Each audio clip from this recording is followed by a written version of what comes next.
بسم الله الرحمن الرحيم. الحمد لله رب العالمين، وصلى اللهم على محمد وآل بيته الطيبين الطاهرين. للقرآن الكريم أهمية عظيمة ومنزلة كبيرة في هذا الشهر المبارك، ألا وهو شهر رمضان المبارك.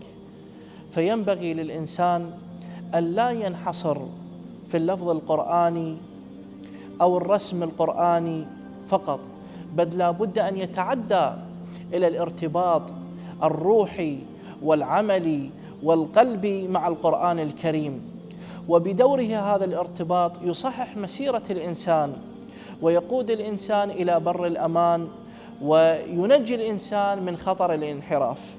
القرآن الكريم عبارة عن خارطة طريق للإنسان، فينبغي للإنسان أن يتأمل كلمات الباري عز وجل وأن يتدبر المعاني الإلهية في هذا الكتاب العظيم. والسلام عليكم ورحمة الله وبركاته.